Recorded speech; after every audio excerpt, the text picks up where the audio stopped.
అహంకారంతో అవమానమే మిగులుతుందా? అహంకారంతో అవమానమే మిగులుతుందా? మనం చిన్నప్పటి నుంచి పుట్టి పెరుగుతూ సమాజంలో మనుషులుగా జీవిస్తున్నాం. ఎంతోమంది మనస్తత్వాలు చూస్తూ ఉంటాం. కొంతమంది ఏమో వినయంగా ఉంటారు, కొంతమంది ఏమో అహంతో ఉంటారు, కొంతమంది ఏమో గర్వంగా ప్రవర్తిస్తూ ఉంటారు. వీళ్ళందరినీ చూసినప్పుడు మనకు చాలా బాధ కలుగుతుంది. నాకైతే గర్వంగా ప్రవర్తించేవాళ్ళంటే కోపం అండి. చిన్నప్పటి నుంచి కూడా అంతే. క్లాస్ రూమ్లో ఎవడన్నా లీడర్ని లెగిచాడు అనుకో, వాడిని అణిచివేసిన దాకా నిద్రపోను. అట్లాంటి వాళ్ళు అసలు పనికొచ్చేవాళ్ళు కాదు. ఇప్పటికీ కొంచెం ఆ స్వభావం ఉంది, కానీ ఇక ఏం చేస్తామని నేను కూడా సర్దుకున్నా. ఇట్లాంటి వాళ్ళు ఉంటారని. అయితే గర్వం అనేది మనిషికి ఇనుముని ఎలాగైతే తుప్పు బలహీనం చేసేస్తుందో, గర్వం కూడా మనిషిని బలహీనుడిని చేసేస్తుంది, మనిషికి వాల్యూ లేకుండా చేసేస్తుంది. గర్వం, అహంకారం, తర్వాత తిరగబడటం, ఎదురు తిరగటం, డంబం చూపించటం, అవిధేయత, ఇవన్నీ ఆ గర్వానికి పిల్లలు, అహంకారానికి బిడ్డలు. ఏమేమి? అహంకారము దానికి బిడ్డలు. గర్వం, తిరుగుబాటుతనం, ఎదురు తిరగటం, డంబంగా ప్రవర్తించటం, కళ్ళు పైకి రావటం, ఇవన్నీ దానికి సంబంధించిన పిల్లలు, అహంకారం. మనం చదువుకున్న వాక్యంలో కూడా దేవుడు అహంకారులను ఎదిరించి దీనులకు కృపనిస్తాడు. అహంకారులను ఎదిరిస్తాడంట. అహంకారులను ఎదిరించే పని ఎవరు పెట్టుకున్నారు? ఎందుకయ్యా అనిల్ కుమార్, నీకెందుకు అహంకారుల జోలి?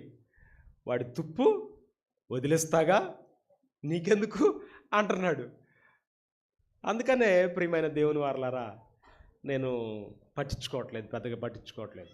కానీ దేవుడు ఏమంటున్నాడంటే, అహంకారులను ఎదిరించి దీనులకు కృపను ఇస్తాను. ఎవరైతే నా చేతి క్రింద దీన మనస్కులై ఉంటారో వాళ్ళని నేను తగిన కాలమందు హెచ్చిస్తాను. అంటే అహంకారులు ఎందుకు అహంకారంగా ఉంటారంటే, పెత్తనం కావాలి అందుకు. కనుక పెత్తనం కావాలనుకున్నవాడు అహంకారంగా ప్రవర్తిస్తాడు, గుర్తింపు కోరుకుంటాడు, గౌరవం కోరుకుంటాడు. కానీ దేవుడు అంటున్నాడు, నువ్వు గుర్తింపు, గౌరవం, పదవి ఇవన్నీ కావాలని హెచ్చిపోకు, నా చేతి కిందుండు, నేనే ఒకరోజు ఎక్కిస్తాను నిన్ను అంటాడు. ఆ గుర్తింపు, ఆ గౌరవం, ఆ పదవి నేనే ఒకరోజు నీకు ఇస్తాను, అప్పటిదాకా నా చేతి కింద నువ్వు దీన మనస్కుడివై ఉండు అంటున్నాడు.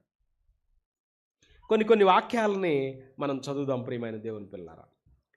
సామెతల గ్రంథం 26వ అధ్యాయం 12వ వచనం. సామెతల గ్రంథం 26వ అధ్యాయం 12వ వచనం. తన దృష్టికి జ్ఞానిననుకొను వానిని చూచితివా, వానిని గుణపరచుట కంటే మూర్ఖుని గుణపరచుట సులువు అంటున్నాడు. తన దృష్టికి జ్ఞానిని అనుకొను వానిని చూచితివా. ఎప్పుడన్నా చూసావా? ఎందుకు చూడం? తన దృష్టికే తాని జ్ఞానిని అనుకుంటాడు. నాకు అన్నీ తెలుసు అనుకుంటాడు. అసలు అన్నీ తెలుసు అనే మాట మనం చెప్పకూడదు. ఏం తెలుసు? నువ్వు సర్వజ్ఞానివా? ఏం తెలుసు మనకి? ఏదో ఒక ఆటో అనుభవం ఉందనుకో, ఇంకా నాకు లారీ తెలుసు, విమానం తెలుసు, హెలికాప్టర్ తెలుసు అనుకుంటే అట్లా ఆలోచించండి. ఇప్పుడు నీకేదో చిన్న పొలం పనిలో అనుభవం ఉందనుకోండి, ఇంకా నాకు అసలుకి ఏ పంట అయినా, డ్రాగన్ ఫ్రూట్ అయినా పండిస్తానన్నావు అనుకో, ఎట్లా? తన దృష్టికి తాను జ్ఞానిని అనుకోను వానిని చూచితివా, వానిని గుణపరచుట కంటే మూర్ఖుని సులువుగా గుణపరచవచ్చును. నాకు అన్నీ తెలుసు అనుకున్న వాడిని అసలు నువ్వేం చేయలేవంట. మూర్ఖుడు ఉంటాడే, అస్సలు మాట వినని మూర్ఖుడు ఉంటాడే, ఆ మూర్ఖుడినైనా దారిలోకి తీసుకురావచ్చు. కానీ నాకు అన్నీ తెలుసు అనుకునే అహంకారిని మాత్రం దారిలోకి తీసుకురాలి. చాలా ప్రమాదం. ఈ అహంకారం మనిషి జీవితంలో ఏదో ఒక టైంలో వచ్చిందండి, ఖచ్చితంగా వస్తుంది.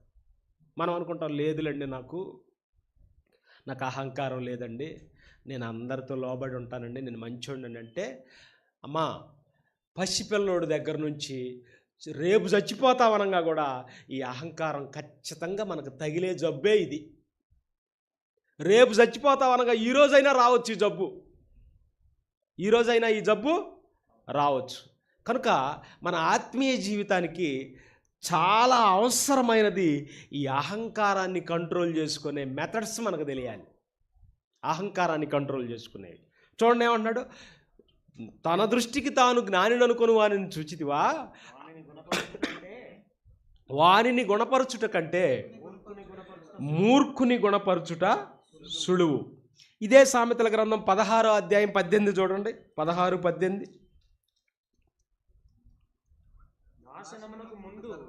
నాశనమునకు ముందు గర్వము నడుచును, పడిపోవుటకు ముందు అహంకారమైన మనస్సు నడుచును. ముందే నడుతుంది అంట, ముందు నడిచేది గర్వం.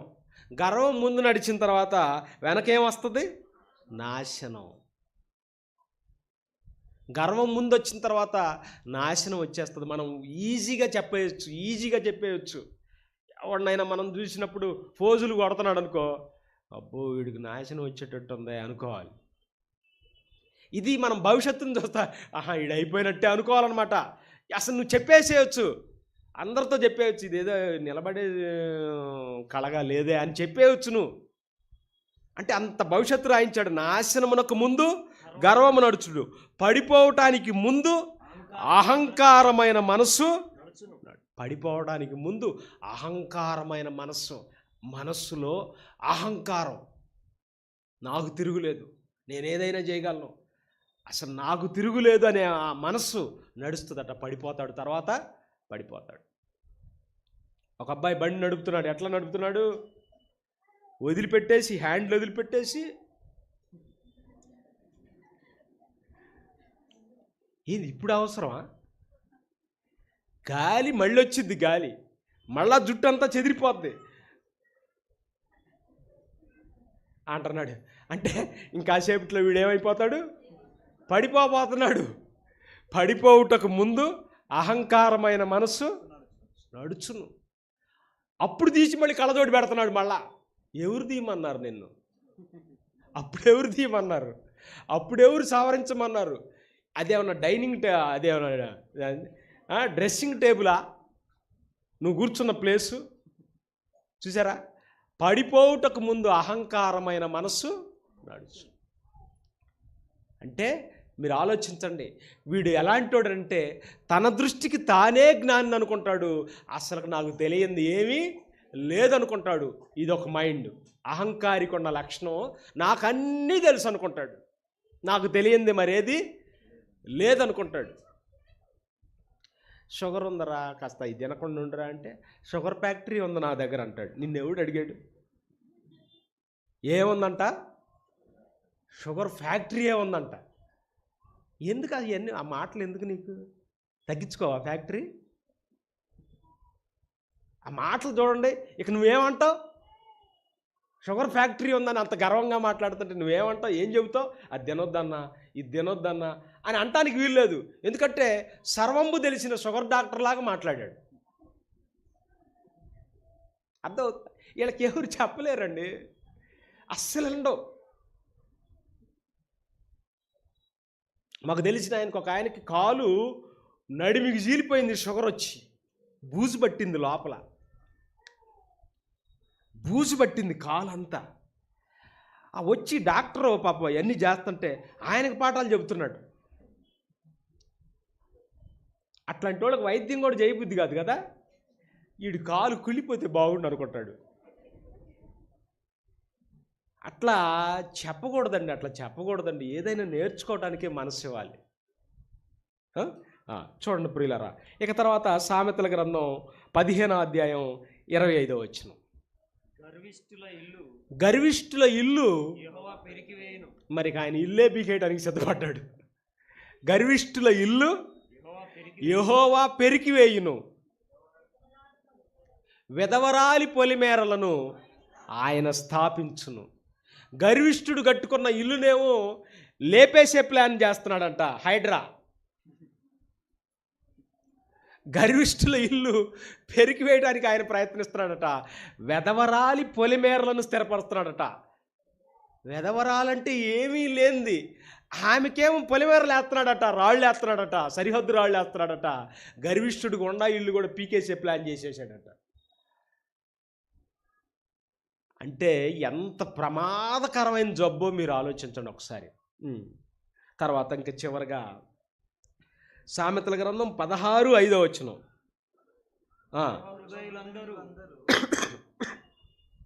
గర్వహృదయులందరూ ఎక్కడ ఈ జబ్బు ఎక్కడ పుట్టింది ఇది? గర్వహృదయులందరూ యెహోవాకు నాకేం లేదండి అంటారు. ఎక్కడుంది జబ్బు? హృదయంలో ఉంది. అసలు నాకేం లేదన్నా, నేను ఎక్కడ వంగమంటే అక్కడ వంగుతానన్నా అంటాడు. ఆ జబ్బు పట్టిందేమో హృదయానికి, అది తెలిసిన ఆయనేమో దేవుడు, ఆయనేమో పీకేయడానికి సిద్ధపడ్డాడు, నిన్నేమో హేయంగా ఎంచుతున్నాడు. మా దగ్గరకు వచ్చేమో నాటకాలు చేస్తున్నావు, ఎట్లా చేయాలి నిన్ను? కనుక ఇది కనపడని జబ్బు. అదే చెప్పానుగా, చిన్న పిల్లవాడి దగ్గర నుంచి పెద్దోడు దాకా ఉంటుందని చెప్పానుగా. రేపు చచ్చిపోతావనగా ఈరోజు ఉంటుంది ఈ జబ్బు. కనుక ఈ జబ్బు లేని మనిషి అంటూ ఉండడం. నాకు లేదని మీరు చెబితే నేను దేవుని సన్నిధిలో మీరు అబద్ధం ఆడుతున్నారని మాత్రం నేను నిజంగా చెప్పగలను. ఓకేనా? నాకు లేదని అనకండి అమ్మా, ఖచ్చితంగా ఉంటుంది. నాకు లేదని అనొద్దు సోదరులారా, ఉంటుంది, ఇన్క్లూడింగ్ మీ. అది కనపడని జబ్బు. గర్వహృదయులందరూ యెహోవాకు హేయులు. ఖచ్చితంగా శిక్షిస్తాడు. ఇల్లు బీగుతానంటున్నాడు. నిశ్చయముగా ఇల్లు బీగటం అంటే ఏ ఇల్లు? మీ ఇల్లు కాదు. అసలు ఇల్లు క్యాండిడేట్ శాల్తీయే లేపేస్తాడు అంటున్నాడు. అది ఇల్లు అంటే దేవుడి ఇల్లు ఎవరు? మనమే. ఇల్లు లేపేస్తాడు. మేము చిన్నగా పూరింట్లో ఉన్నప్పుడు మా ఇంటి ముందు పెద్ద డాబా అండి. ఆ రోజుల్లో డాబా ఎక్కి సిగరెట్ అట్లా కాల్చేవాడు. తెల్లటి బట్టలు వేసుకొని మేము పాపం పేదగా ఉండేవాళ్ళం కదా, అట్లా కాలుతూ ఉంటుంది స్టైల్గా. ఇక చివరికి ఏమైందంటే కుటుంబం అంతా నాశనం అయిపోయింది. ఇల్లు బీకారండి నిజంగానే. అంత పెద్ద డాబా, ఆ రోజుల్లోనే 7 లక్షల రూపాయలు కట్టిన డాబా మొత్తం పీకేసి ఇప్పుడు రేకుల్లో ఉంటున్నారు. కుటుంబం అంతా చెదరైపోయింది. ఇవన్నీ ఖచ్చితంగా వాక్యం అంతా జరిగింది. ఎవరు చెప్పినా వినేవాడు కాదు అసలు. తన దృష్టికే తాను జ్ఞాని అనుకునేవాడు, అహంభావంగా ప్రవర్తించేవాడు. ఏమండి, ఇల్లు పెరిగి వేయబడింది, కుటుంబం అంతా సర్వనాశనం అయిపోయింది. ఇక సామెతల గ్రంథం 11వ అధ్యాయం 2వ వచనం చూడండి. సామెతల గ్రంథం 11వ అధ్యాయం 2వ వచనం. అహంకారము వెంబడి అవమానము వచ్చును, వినయము గలవారి యొద్ద జ్ఞానమున్నది. అహంకారము వెంబడి అవమానమే వస్తుంది. అవమానం అనేది చాలా బాధ కలిగిస్తుంది. యేసుక్రీస్తు వారు కూడా చెప్పారు ఏమని? నిన్నెవరైనా భోజనానికి పోయినప్పుడు డైరెక్ట్గా పెద్ద టేబుల్ దగ్గరికి వెళ్ళబాకు.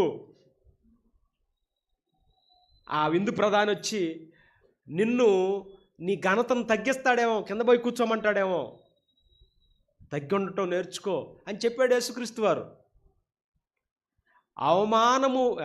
అహంకారము వెంబడి అవమానము వచ్చును, వినయము గలవారి యొద్ద జ్ఞానం ఉంది. వినయం దగ్గరే జ్ఞానం ఉందంట. ఇప్పుడు చెప్పండి, మనం గర్వపడుతున్నామంటే మన దగ్గర జ్ఞానం లేదని మనమే రాసేసుకోవచ్చు.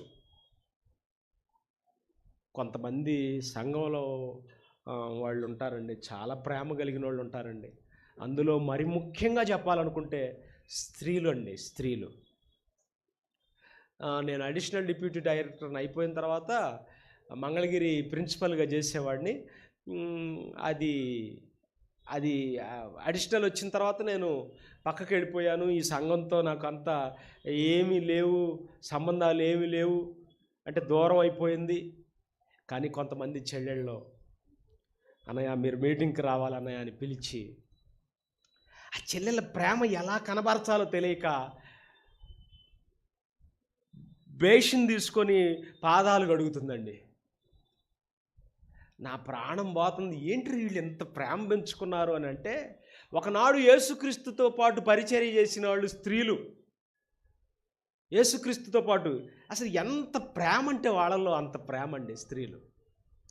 నిన్న మీటింగ్కి వెళ్తే 21వ తారీఖు మీటింగ్కి వెళ్తే, అన్నయ్య కాస్త లేట్ అయింది అన్నయ్య ఏమనుకోకుండా నన్ను గడ్డం పట్టుకుంటుందండి.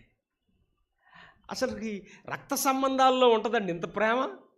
గడ్డం పట్టుకుంటుంటే నా నా ఒళ్ళంతా నీరైపోతుందండి. అసలుకి ఇంత ప్రేమ ఏంటని, ఆత్మ సంబంధాల మధ్య ఉంటుంది అది అంత ప్రేమ. వాళ్ళు సంఘానికి వచ్చిన రోజు నుంచి ఈ రోజు వరకు కూడా ఆ భార్యాభర్తలు ఇద్దరు కూడా, నేను వాళ్ళకి అకులా ప్రిస్కిలా అని పేరు పెట్టుకున్నానండి. భార్యాభర్తలకు నేను అట్లాగే పెట్టుకుంటానండి. వాళ్ళ పేర్లు ఫీడ్ చేసుకొని నేను మంచి భార్యాభర్తలు అకులా ప్రిస్కిలా అని రాసుకుంటా. మంచి భార్యాభర్తలు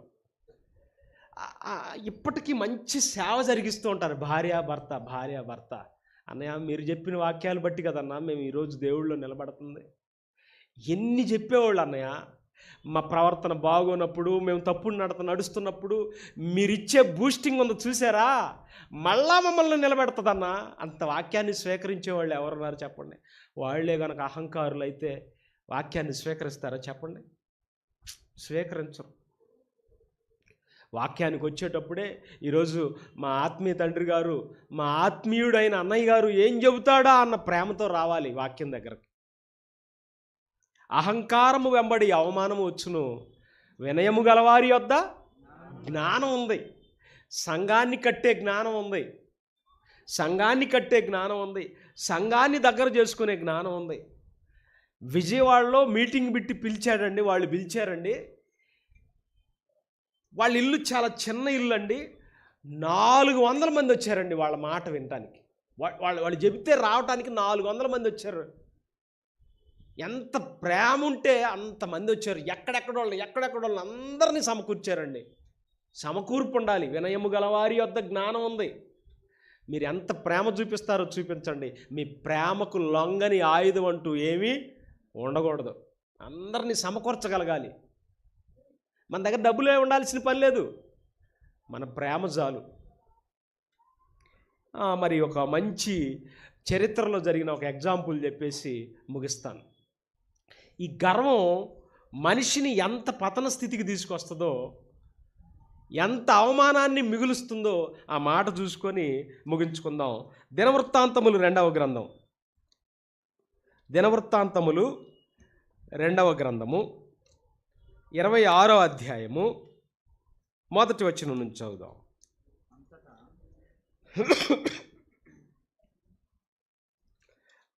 చదవండి బ్రదర్. అంతటా యోధా జనులందరూ 16 ఏండ్ల వాడైన ఉజ్జియాను తీసుకొని అతని తండ్రి అయిన అమజ్యాకు బదులుగా రాజుగా నియమించిరి. యోధా జనులందరూ 16 ఏండ్ల వాడైన ఉజ్జియాను తీసుకొని అతని తండ్రి అయిన అమజ్యాకు బదులుగా రాజుగా నియమించిరి. యోధా జనులంతా, వాళ్ళ నాన్న చచ్చిపోయాడు, అమజ్యా చచ్చిపోయాడు. 16 సంవత్సరాల ఉజ్జియాను తీసుకొచ్చి ప్రజలంతా తీసుకొచ్చి పట్టాభిషిక్తుడిని చేశారు. ఎంత ప్రేమ చెప్పండి. 16 ఏళ్ల కుర్రాడిని యోధా ప్రజలందరూ తీసుకొచ్చి ఒక పోస్ట్లో నిలబెట్టారండి. అంటే ఎంత మంచి ప్రవర్తన ఉండాలి.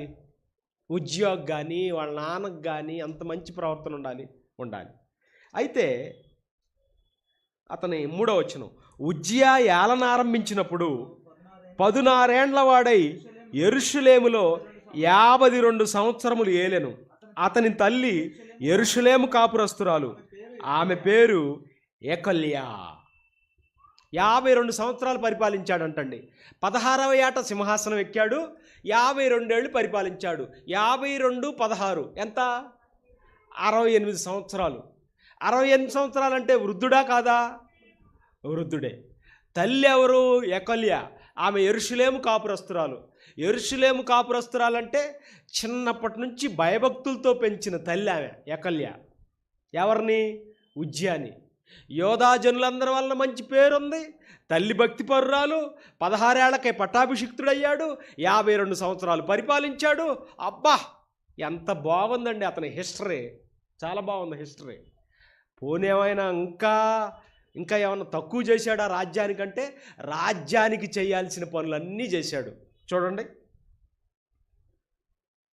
4వ వచనం, అతడు తన తండ్రి అయిన అమజ్యా చర్య అంతటి ప్రకారము యెహోవా దృష్టికి యథార్థముగా ప్రవర్తించెను. తల్లి మంచి తల్లి, తండ్రి మంచోడు. ఆ తండ్రికి పుట్టిన కొడుకే ఉజ్జియా. ఎంత బాగుంది వాళ్ళ ఫ్యామిలీ హిస్టరీ, చాలా బాగుంది. ఇంకా ఏం చేస్తున్నాడు చూడండి. దేవుని ప్రత్యక్షత విషయమందు తెలివి కలిగిన జకర్యా దినములలో అతడు దేవుణ్ణి ఆశ్రయించెను. అతడు యెహోవాను ఆశ్రయించినంత కాలము దేవుడు అతన్ని వర్ధిల్లజేసెను. దేవుణ్ణి విడిచిపెట్టలేదు. తల్లి భక్తురాలు, తండ్రి భక్తిపరుడు, యోధా ప్రజలందరి వల్ల మంచి పేరు పొందిన కుటుంబం. ఎంత బాగుందో చూడండి. అయితే 10వ వచనం, అదియుగాక షెఫెలా ప్రదేశంలోను మైదాన ప్రదేశంలో అతనికి విస్తారమైన పశువులుండగా అతడు అరణ్యములో దుర్గములు కట్టించి అనేకమైన బావులు తవ్వించెను. వ్యవసాయమందు అతడు అపేక్ష గలవాడు గనుక పర్వతములలోను కర్మేలులోను అతనికి వ్యవసాయకులను ద్రాక్ష తోట పనివారును కలిగి ఉండు. అంతేకాదు వ్యవసాయం మీద పట్టు కలిగినోడట. ఏ రాజైతే భూమి విషయమై శ్రద్ధ పుచ్చుకొనునో అతనికి సర్వ విషయముల యందు మేలు కలుగును. అంటే భూమి మీద శ్రద్ధ కలిగినోడు, బిల్డింగ్ల మీద కాదు, భూమి. మరి ఈ బిడ్డలందరినీ పరిపాలించాలంటే, వీళ్ళకి 4 మెతుకులు ఆహారం పెట్టాలంటే భూమి విషయమై శ్రద్ధ కలిగినోడు. భూమి పండించిన భూమి జాలక కొండల మీద కూడా వ్యవసాయం చేస్తున్నాడంట. అంత మంచోడండి ఉజ్జియా. చాలా బాగుంది అతని పరిస్థితి, చాలా బాగుంది. యుద్ధ నైపుణ్యం, యుద్ధానికి కావలసిన సామగ్రి అంతా బాగుంది. చివరిలో ఏం జరిగిందో చూడండి 16వ వచనం, అయితే అతడు స్థిరపడిన తరువాత అతడు మనస్సున గర్వించి చెడిపోయాను. మనస్సుకు రావాల్సిన జబ్బు వచ్చేసింది. అతడు స్థిరపడిన తర్వాత మనస్సున గర్వించి చెడిపోయాను. చెడిపోతాడా? 68 సంవత్సరాలు చెడిపోతాడా? ఎందుకు చెడిపాడు? ఈ జబ్బు అందరికి వచ్చిందంట, ఏ వయసులోనైనా వస్తుందంట. ఏంటి ఆ జబ్బు? అహంకారం. అతడు మనస్సున గర్వించి చెడిపోయాను. 68 సంవత్సరాలు చెడిపోవటం ఏంటా అని ఆలోచిస్తున్నాం. అది ఏ క్షణానైనా మనిషిని చెడగొట్టే ప్రయత్నం చేయొచ్చు. యవ్వనంలో అది ఒక రకమైన పిచ్చి, మధ్య వయసులో అది ఒక రకమైన పిచ్చి, చిన్న వయసులో ఉంటుంది, ఖచ్చితంగా ఉంటుంది అన్నమాట ఈ జబ్బు. కనుక ఈ జబ్బును ఎప్పటికప్పుడు తగ్గించుకోవడానికి వాక్యం అనే ఔషధం తప్పనిసరిగా అవసరం. ఏం చేశాడు చూడండి. అతడు ధూపపీఠం మీద ధూపం వేయుటకై యెహోవా మందిరంలో ప్రవేశించిన తన దేవుడైన యెహోవా మీద ద్రోహము చేయగా యాజకుడైన అజర్యాయు అతనితో కూడా ధైర్యవంతులైన యెహోవా యాజకులు 80 మంది అతన్ని వెంబడి లోపలికి పోయారు. 80 మంది పోయారంట. ఏందయ్య గారు మీరు చేసే పనులు? 68 సంవత్సరాలు వచ్చినాయి, నీ కీర్తి చూస్తే విస్తారం అయిపోయింది, ఎంత మంచోడివి, నువ్వు ఇప్పుడేంటి యెహోవా మందిరంలోకి వెళ్ళి ధూపం వేయడానికి వెళ్తావు? అది నీ పని కాదు కదా అంటున్నారు. ఎంతమంది? 80 మంది వెళ్ళారంట అతన్ని అడ్డుకోవడానికి. రాజు, పైగా మంచోడు, 16 ఏళ్లకే సింహాసనం ఎక్కినోడు, ఇతన్ని మనం ఏమి ఎదుర్కోగలం? పైగా పరాక్రమవంతుడు. 80 మంది వెళితే వాళ్ళని రౌద్రపడుతున్నాడట. ఏంట్రా మీరు, నేనేమనుకున్నా 68 సంవత్సరాలు ఇక్కడ, 52 సంవత్సరాలు వేలేను ఇక్కడ అని అంటున్నాడంట. అంటుంటే వీళ్ళు ఏం చేయలేకపోతున్నారు చూడండి. 19 ఉజ్జియా ధూపము వేయుటకు ధూపార్తిని చేతబట్టుకొని రౌద్రుడై యాజకుల మీద కోపము చూపెను. యెహోవా మందిరంలో ధూపపీఠం ప్రక్క అతడు ఉండగా యాజకులు చూచుతూనే ఉన్నప్పుడు అతని నొసట కుష్ఠరోగం పుట్టింది. నొసట కుష్ఠం పుట్టిందంట. ఎంతమంది వెనక్కి తీసుకురావాలని చూసినా అవట్లేదట. అహంకారం అలాంటిది. యాజకులు చూచుతూనే ఉండగా నొసట కుష్ఠం పుట్టింది. ఇంక అర్థమైపోయింది. బయటికి వెళ్ళిపోయాడు. బయటికి వెళ్ళిపోయిన తర్వాత ఏం జరిగిందో చూడండి. 21 రాజైన ఉజ్జియా తన మరణ దినము వరకు కుష్ఠరోగి అయి ఉండెను. కుష్ఠరోగి అయి యెహోవా మందిరంలోనికి పోకుండా ప్రత్యేకింపబడిన గనుక అతడు ప్రత్యేకముగా ఒక ఇంటిలో నివసించుచుండెను. చావు వరకు కుష్ఠరోగంతోనే ఉన్నాడంట. పోనీ ఎక్కడున్నాడు అని అంటే సపరేట్గా ఒక ఇల్లు కట్టి ఆ ఇంట్లో పెట్టేసి కుక్కకేసినట్టేస్తున్నారు భోజనం. క్వారంటైన్ కుక్కగా పెట్టినట్టు పెడుతున్నారు, ఇసిరేస్తున్నారు. అసలు అతను బతికిన బ్రతుకేంటి? రాజు ఏంటి? 16 ఏళ్లకే రాజు అవటం ఏంటి? భక్తి కలిగిన కుటుంబంలో రావటం ఏంటి? వ్యవసాయం అందు అపేక్ష, యుద్ధ నైపుణ్యం, ఎక్కడికి పోయినా కీర్తికి తిరుగులేదు. అలాంటోడు చివరికి ఒక పక్కన ఒక గుడిసెలో దాంట్లో ఉంటా టయానికి అన్నం పెడుతున్నారు. కుష్ఠరోగి అయి దేవుని మందిరానికి దూరం అయిపోయాడు. అది చూడండి ఎంత గొప్ప, ఎంత శాపమో. దేవుని మందిరానికే దూరం అయిపోయాడు. దేనికి? యాజకులు చేయాల్సిన పనులు అడుగుపెట్టి పైగా అహంభావంతో ప్రవర్తించాడు కనుక ఇంక చివరికి చచ్చిపోయాడండి. చచ్చిపోయిన తర్వాత ఆయన కార్యక్రమాలు ఏమన్నా బాగా జరిగినాయా? చూడండి 23వ వచనం. ఉజ్జియా తన పితరులతో కూడా నిద్రించెను. అతడు కుష్ఠరోగి అని రాజుల సంబంధమైన శ్మశాన భూమిలో అతని పితరుల దగ్గర అతనిని పాతిపెట్టిరి. అతనికి కుమారుడైన యోతాము అతనికి బదులుగా రాజాయను. కుష్ఠరోగి, కుష్ఠరోగి అనేది సమాధుల దగ్గర కూడా ఆ భేదాన్ని చూపించేశారండి. సమాధుల దగ్గర కూడా ఆ భేదాన్ని చూపించేశారు.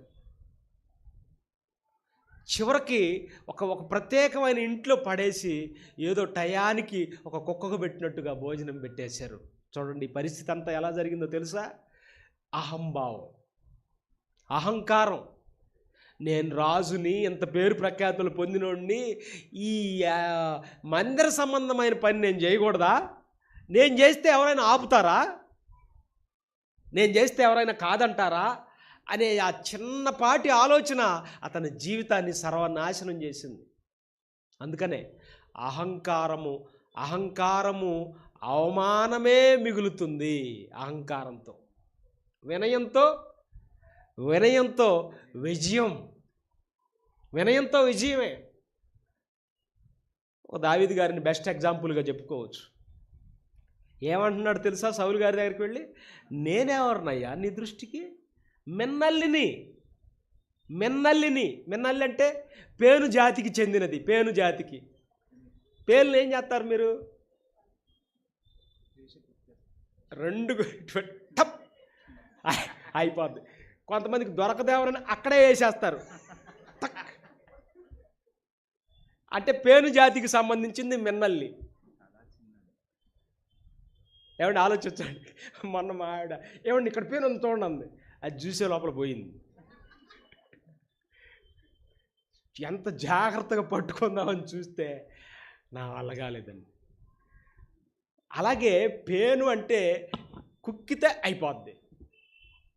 ఈయన కూడా ఏమంటున్నాడు? నేను మిన్నల్లిని, కుక్కలాంటి వాడిని అయ్యా నీ దగ్గర. నేను కుక్కలాంటి వాడిని, తోక ముడుచుకొని కూర్చునేవాడిని నేను, నొక్కితే ప్రాణం పోయేవాడిని నేను. అలాంటి వాడి కోసం అయ్యా నువ్వు వెతికేది? 3000 మందిని వెంట పెట్టుకొని వచ్చావయ్యా నన్ను చంపటానికి? దావీదు నువ్వు రా, నిన్ను చంపాలంటే రానా? దావీదు నిన్ను చంపాలి, ఒకరోజు మా ఇంటికి రా అంటే రానా? మిన్నల్లి లాంటోడిని, కుక్క లాంటోడిని చంపడానికి ఎందుకయ్యా? ఇశ్రాయేలీల మీద అభిషేకింపబడిన రాజు అయి వెలిగిన ఒక వెలిగినోడు నువ్వు ఏంటయ్యా? ఎంత గొప్పవాడో తెలుసా? యుద్ధానికి పోతే సౌలు గారి క్లాత్ చింపింది కూడా ఆయనకి తెలియదంట. మరి చూడండి, అంతమంది మధ్య షర్టు కోసిన సంగతి కూడా, పై వస్త్రం కోసిన సంగతి కూడా తెలియదంట. అంత యుద్ధ నైపుణ్యం కలిగినోడు ఎంత తగ్గించుకుంటున్నాడు చూడండి. వినయము గలవారి యొద్ద జ్ఞానమున్నది, నా సమకాలికుల్లో బోధకులైన వారందరికంటే విశేషమైన జ్ఞానం నాకుందని చెప్తున్నాడు దావీదు గారు. చివరికి నా ప్రభు కక్ష బట్టి సాధించటానికి పగబట్టి తిరుగుతున్న వ్యక్తిని కూడా ప్రభు అని సంబోధించిన దావీదు గారు వినయం ఉంది ఆయన దగ్గర. అందుకనే ఈరోజుకి ఇశ్రాయేలీల జాతీయ పతాకంలో, ఫ్లాగ్లో మిడిల్లో ఒక స్టార్ ఉంటుంది. ఆ స్టార్ పేరేంటో తెలుసా? స్టార్ ఆఫ్ డేవిడ్, దావీదు నక్షత్రము. అంటే వినయం కలిగి జ్ఞానంగా బ్రతుకుతున్న ప్రతి ఒక్కరి పేరుని ఆయన శాశ్వతంగా నిలబెడతాడు. ఇప్పటికీ ఆ ఇశ్రాయేలీల జాతీయ పతాకంలో ఆయన పేరు మారుమోగుతుంది. పైగా సమాధి కూడా నేటికి భద్రం చేసుకున్నారట, దావీదు గారి సమాధి. అపోస్తల కార్యాలు చూసే సమయానికే ఇది మా అయ్యగారి సమాధి, అయ్యో బాబు, అసలు ఆయన ఇన్స్పిరేషన్ అనమాట. మరి మన సమాధులు ఎవరైనా కాపాడారా? ఎవరు కాపాడతారు? అక్కడే తల్లి, అక్కడే నాన్న, అక్కడే బామర్ది, మొత్తం అక్కడే. ఏడి మా నాన్నని చూస్తే ఎముక బయటపడిద్ది, ఏది మా నాన్న చూస్తే పిర్రె బయటపడిద్ది. ఆలోచించండి, ఏముండవు మన తాలూకు గుర్తులన్నీ. ఏదైనా ఒక చరిత్ర సృష్టించాలి కదండి. నీ మంచితనంతో, నీ ప్రేమతో, నీ క్షమాపణ బుద్ధితో, నీ పశ్చాత్తాపంతో ఒక మార్కేసి వెళ్ళిపోవాలి ఇక్కడ సంఘంలో. కనుక ప్రియమైన దేవుని పిల్లరా, ఎంత పదవి ఉన్నా, ఎంత హోదా ఉన్నా, ఎంత చదువు ఉన్నా, ఎంత తెలివితేటలున్నా, గర్వం అహంకారం అనేది మనలోకి ప్రవేశించిందా తీసుకెళ్ళి ఎక్కడ పడతావో కూడా తెలియదు. కనుక చాలా జాగ్రత్తగా ఉందాం, మనం దేవుని బిడ్డలుగా బ్రతుకుదాం. ఆయన చేతుల కింద ఉందా నష్టం ఏమైనా ఉందా? ఆయన చేతి కింద ఉన్నాను, నాకు గాలి ఎండ రావట్లేదు అంటారా? ఆయన చేతి కింద ఉండేసరికి మాకు ఏం అర్థం కావట్లేదు అంటున్నారా? కొంతమంది అంటారు కొన్ని చెట్లు కింద ఎదగలేవండి నీడకల్ని. అంటే బైబిల్ ఓపెన్ యూనివర్సిటీ అతిపెద్ద చెట్టు అయితే ఆ చెట్టు కింద ఎదగలేకపోతున్నారంట. ఈ మొక్క ఏ ఎదుగుదల నాపింది చెప్పండి? ఏ ఎదుగుదల నాపింది? మనల్ని బాగా ప్రోత్సహించే సంస్థ అండి బైబిల్ ఓపెన్ యూనివర్సిటీ. బాగా వాక్యం చేస్తే పసిపిల్లలైనా నిలబెడతారే తప్ప ఎప్పుడు స్వార్థంగా ఆలోచించారు. మన తండ్రి గారు అలాంటి గొప్ప క్యారెక్టర్. ఈరోజు ఎంతమంది సేవకులు, ఇదిగో డైరీ చూస్తే అసలుకి ఈ డైరీ నిండా సేవకులేనండి. ఇంతమందిని ఏ సంస్థలో చూపిస్తారు? చూపించండి. ఇంతమందిని ఏ సంస్థలో చూపిస్తారు? నాకు చూపించండి. ఇంకెన్ని పేపర్లు ఉన్నాయో నాకు. ఎంత చక్కగా బోధ.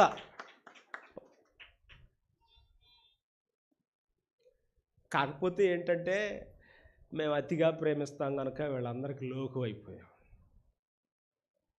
వాళ్ళేమో సేవకులని తెల్ల బట్టలు కట్టుకొని కిందకి దిగరు కదా.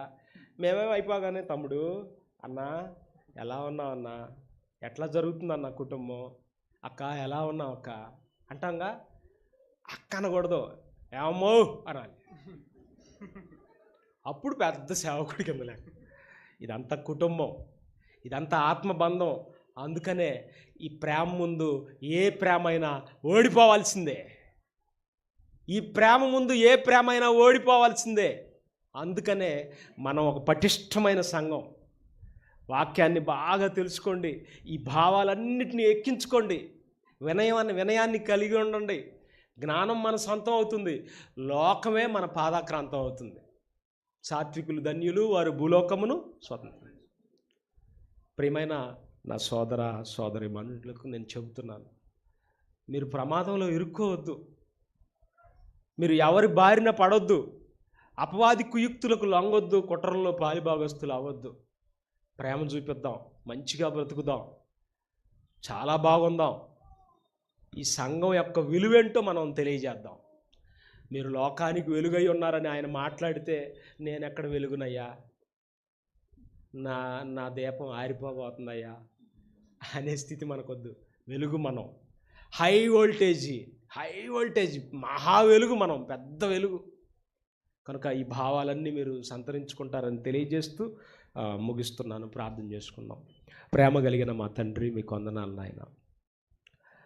అహంకారంతో అవమానం వస్తుందని, అహంకారం వలన గర్విష్ఠులు ఇల్లులను పీకివేస్తారని, మాకే అంతా తెలుసు అనుకునే ఆ మనసు వలన మేమేమీ సాధించలేమని నాయనా, మీరు మీ బలిష్టమైన చేతుల కింద దీన మనస్కులై ఉన్న రోజున మమ్మల్ని అత్యధికంగా హెచ్చించి మీరే లోకానికి చూపెడతారన్న వాస్తవాన్ని మేము గమనించి బైబిల్ ఓపెన్ యూనివర్సిటీ అనే ఈ మహా సంస్థలో తండ్రి మేము ఉన్నతంగా ఎదగాలి నాయన. మా తండ్రి గారు ఎన్నో ఆపరేషన్లు జరిగినా కూడా మాలో నిత్యం స్ఫూర్తిని నింపుతూనే ఉన్నారు నాయన. ఆయన్ని మేము స్ఫూర్తిగా తీసుకొని యవనస్తులమై ఉండగా మేమంతా కూడా మీ సేవలో విశ్రాంతి లేకుండా ప్రయాసపడే భాగ్యమును మాకిమ్మని కోరుకుంటూ మీ పిల్లలను, సంఘాన్ని దీవించండి నాయన. ప్రిన్సిపల్ గారి విషయమై ప్రార్థిస్తున్నాం దేవా. మరి అనారోగ్యంతో ఉన్న మీ దాసుడిని కనికరించండి, స్వస్థపరచండి. సంఘమునకు మరింత సేవలు చేయనట్లుగా కుమారుణ్ణి నిలవబెట్టమని కోరుకుంటూ సంఘంలో ఉన్న ప్రతి నా ఆత్మీయ అక్క, చెల్లి, తమ్ముడు, అన్న అందరినీ దీవించమని కోరుతూ క్రీస్తు నామం